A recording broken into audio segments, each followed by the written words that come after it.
Así, envueltos en llamas quedaban los vagones de este tren tras el ataque con drones que ha perpetrado Rusia contra Ucrania y que ha dejado al menos 5 muertos. Saludos, bienvenidos a Euronews Hoy. El tren, que transportaba a más de 200 personas en la región de Kharkov, fue alcanzado esta madrugada provocando incendios en varios vagones. El presidente Zelensky lo ha calificado como acto terrorista, subrayando que no existe justificación militar para atacar a civiles. Aquí en España, el paso de las borrascas Josep y Christine ha obligado a suspender las clases este miércoles en varias zonas del país ante los avisos meteorológicos por lluvia intensa, fuertes vientos, nieve y temporal marítimo. Las autoridades insisten en evitar desplazamientos innecesarios y cautela si se tiene que conducir. En nuestra web les mantenemos informados de la situación. Comenzamos con el informativo. Al menos 5 personas murieron después de que un dron ruso atacara un tren de pasajeros en la región de Kharkov a última hora del martes. El presidente de Ucrania, Volodymyr Zelensky, calificó el ataque de acto de terrorismo y reiteró su llamamiento a los aliados occidentales para que ejerzan más presión sobre Rusia. Zelensky señaló que había más de 200 personas a bordo del tren, incluidas 18 en el vagón que fue alcanzado por uno de los drones. Kiev también fue blanco de las fuerzas rusas durante la noche, ya que la capital ha sido objeto de ataques cada vez más frecuentes en los últimos meses. El ataque alcanzó una zona residencial y dañó un edificio de apartamentos de varios pisos. Las autoridades locales informaron de que una joven pareja murió, mientras que su hijo de 4 años sobrevivió. Rusia también atacó Zaporilla, donde las autoridades locales informaron de daños en al menos 12 edificios residenciales. Varios civiles resultaron heridos en el ataque y algunas viviendas siguen sin electricidad.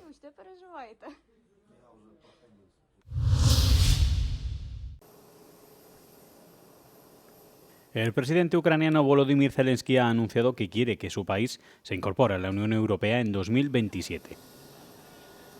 Zelensky cree que la adhesión a la Unión Europea podría formar parte de una serie de garantías de seguridad internacional tras el fin de la guerra.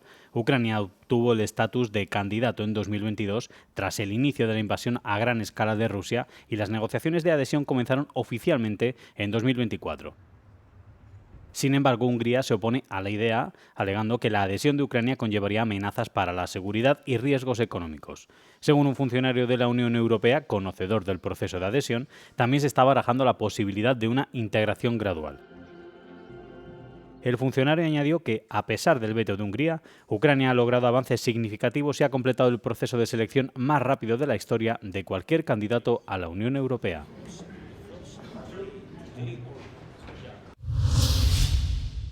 Camiones llenos de suministros de ayuda y mantas han entrado en la franja de Gaza a través del paso fronterizo de Rafah. Los camiones se dirigieron al paso fronterizo de Kerem Shalom para su inspección por parte de Israel, donde esperarán a que se les permita el paso.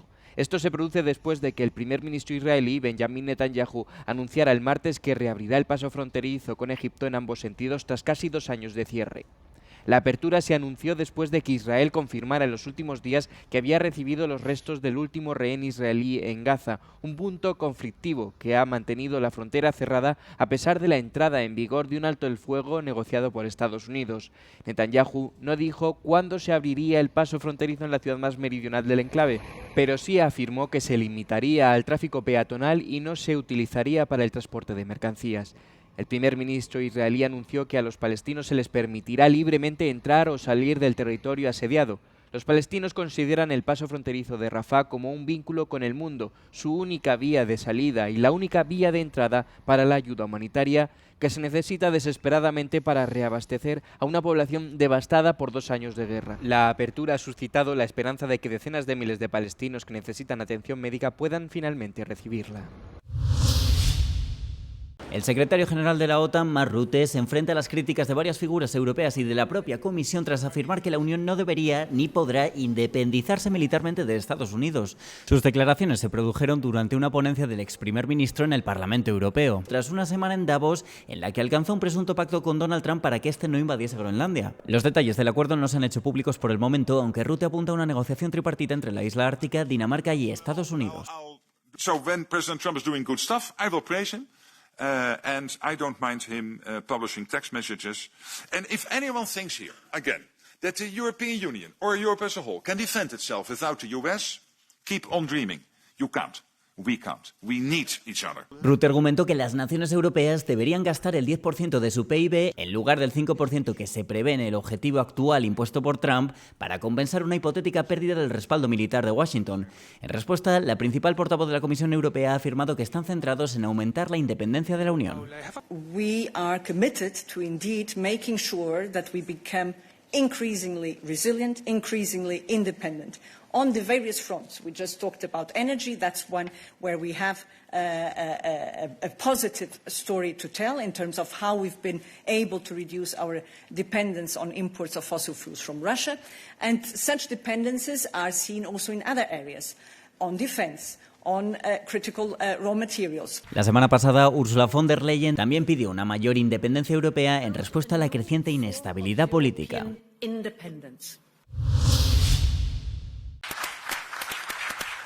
El presidente del Consejo Europeo, Antonio Costa, elogió el pacto comercial entre la Unión Europea e India como una gran oportunidad económica en un mundo incierto en una entrevista exclusiva con Euronews en Nueva Delhi. With that, ladies and gentlemen, we conclude the press statement. They have a great value from the economic point of view. But perhaps more important is the message that the two largest democracies in the world are sending to the international community. Is that it's important, it's essential to provide predictability, to engage on cooperation instead of confrontation, and that reliable partners can work for good in the world.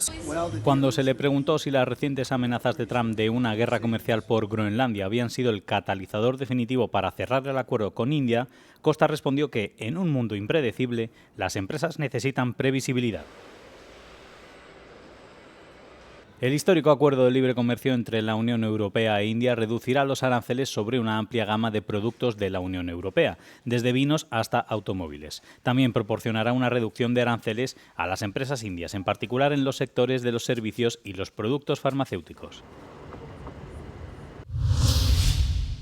Día a día del gobierno. El Gobierno de España ha aprobado este martes por Real Decreto la 7ª regularización extraordinaria de migrantes desde la recuperación de la democracia tras alcanzar un pacto con Podemos.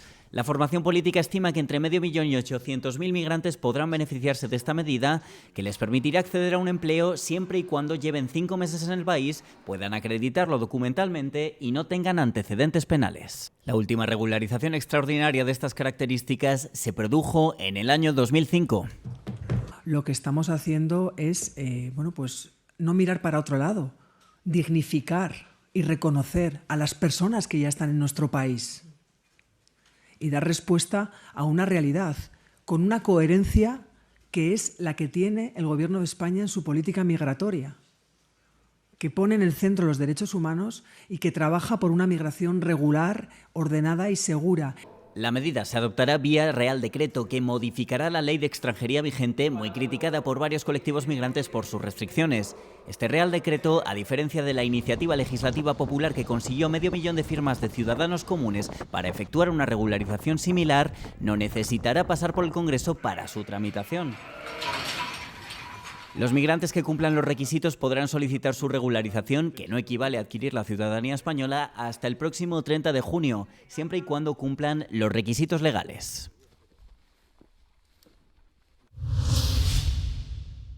En Estados Unidos, la comunidad latina de Minnesota vive una situación de miedo e incertidumbre ante una intensificación sin precedentes de redadas migratorias y operativos del ICE. Organizaciones y juristas denuncian violaciones de derechos constitucionales y detenciones incluso de personas con estatus legal o ciudadanía estadounidense. Líderes comunitarios comparan la situación con escenarios de represión histórica y el temor está impactando también en la economía local y la escolarización de niños por el miedo a salir de casa. Les dejamos con un reportaje de nuestra compañera Cristina Chiquiae.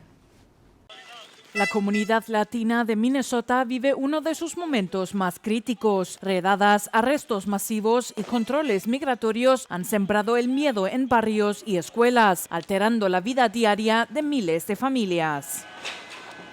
Pasamos de estar asustados a estar en un estatus completamente paralizado. La gente no sabe qué hacer. La gente está encerrada en sus casas. Es mucho peor de lo que jamás vivimos en el COVID. La gente ni siquiera quiere asomarse a la ventana. Tenemos demasiada ansiedad dentro de la comunidad, demasiado miedo pánico, hemos entrado en estado de pánico y en estado de shock. Simplemente dentro de nuestra ciudad hemos visto cómo han arrestado a un observador americano, presentado completamente americano, una persona de tez blanca, con cabello claro, arrestado enfrente del departamento de la policía por agentes de migración y de forma violenta. En nuestra pequeña ciudad donde nunca se veía eso.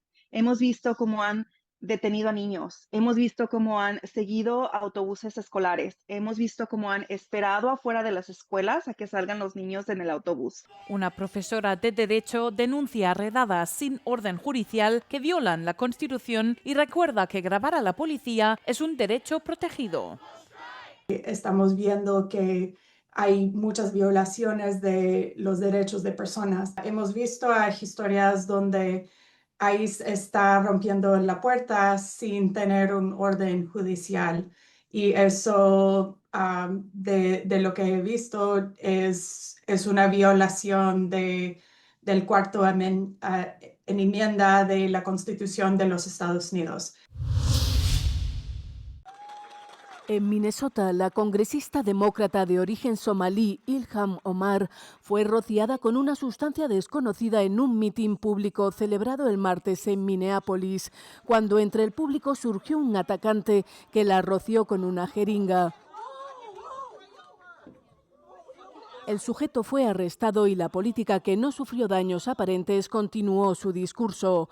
Ilhan Omar, de confesión musulmana, afirmó que no se dejaría intimidar.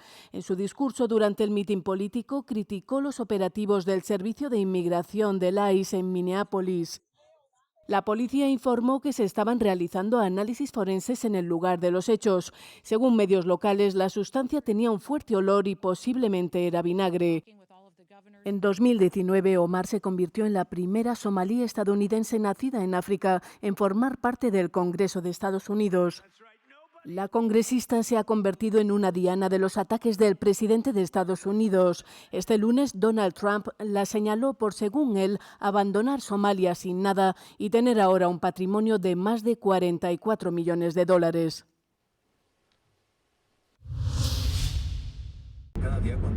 El paso de las borrascas Joseph y Christine por España ha provocado un episodio de meteorología adversa que ha obligado a cortar carreteras y a suspender las clases en algunos puntos del sur de la península. Madrid registró una copiosa nevada a lo largo de buena parte de la mañana. Los copos de nieve cayeron tanto en el centro de la capital como en diferentes partes de la comunidad autónoma, llegando a generar problemas de tránsito en varias vías. En la A6, numerosos vehículos se quedaron atrapados. Las imágenes mostraban a peatones protegiéndose con paraguas mientras caminaban por las calles cubiertas de nieve, así como coches que quedaban atrapados por el hielo. Por otro lado, buena parte de Castilla y León, que mantiene varios avisos naranjas a lo largo de toda la comunidad, ha amanecido cubierta de nieve. En Salamanca, a pesar de las hermosas imágenes, se produjeron retenciones en los accesos a la ciudad y se recurrió al uso de quitanieves desde primera hora. Ávila registró una de las situaciones más complicadas por la abundante nieve que incluso cubría la muralla como un manto. Sin embargo, a pesar del corte de algunas calles, los más pequeños lograron sacar partido a la jornada. Una ola de calor extrema azota Australia. El martes las temperaturas alcanzaron los 48,9 grados centígrados en zonas remotas del interior del estado de Victoria, lejos de la costa, estableciendo un nuevo récord histórico. Hasta el momento no se han registrado víctimas. Sin embargo, las autoridades informan de que varios incendios forestales siguen fuera de control en distintas zonas de la región. El calor extremo también está afectando a la vida cotidiana en la mayor ciudad de Victoria. El lunes, unos 50.000 espectadores asistieron a los partidos del Abierto de Australia, pero el martes la cifra se redujo drásticamente a 21.000 espectadores. Making sure sunscreen, hats, bottles of water, making sure staying hydrated, and there's lots of stations here to be able to bring your own bottle and stay hydrated.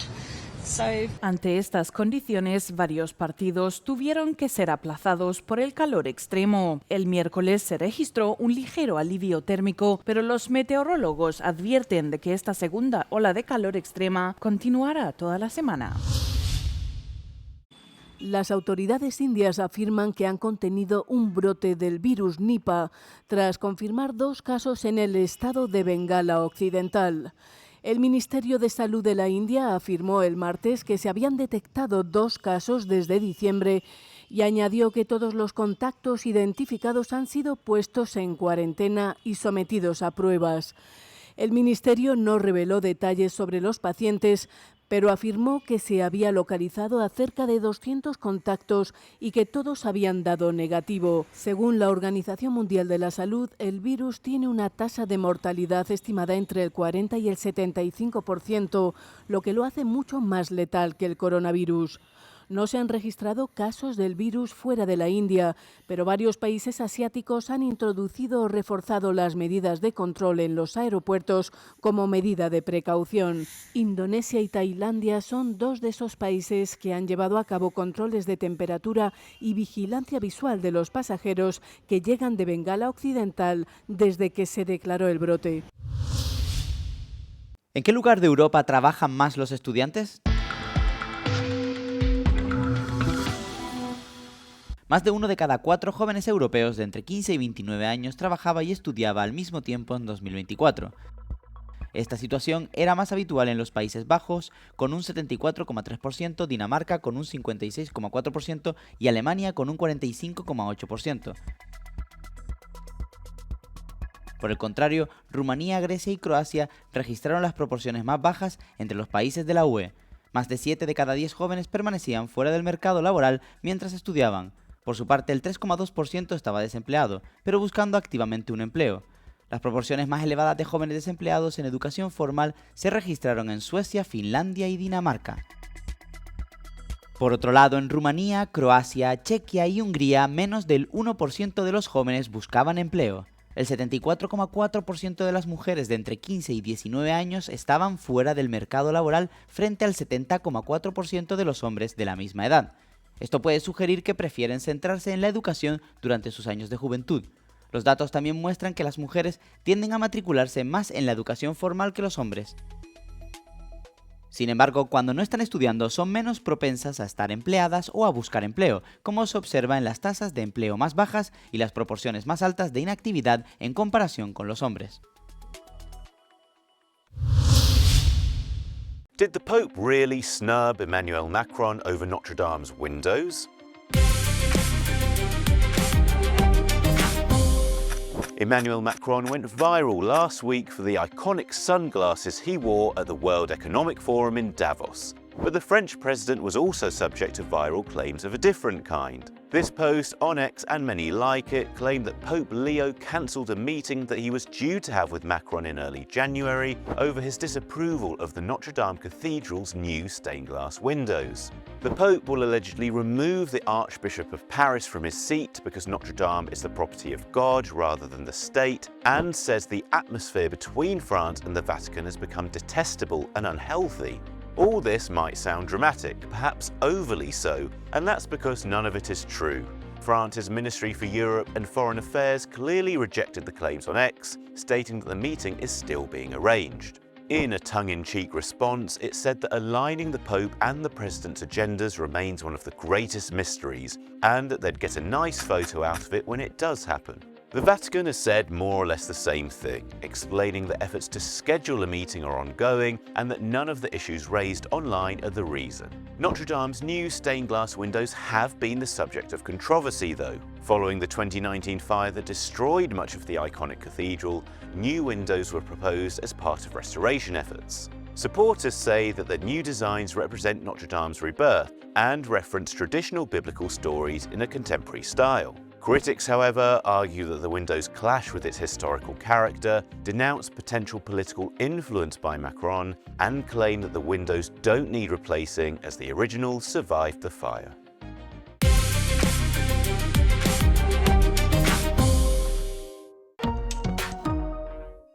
Hasta aquí las noticias de este miércoles, gracias por seguirnos y por todos los me gusta que nos dejan. Se quedan con el tiempo y con 2 no comen del día. En uno verán la Marcha de las Antorchas de Cuba, un acto que conmemora la Revolución Cubana, y en otro un desfile de antorchas totalmente distinto y que celebra el Festival Vikingo del Fuego en la escocesa Lerwick, Reino Unido. Buenos días, buenas tardes, buenas noches. Euronews, El Tiempo.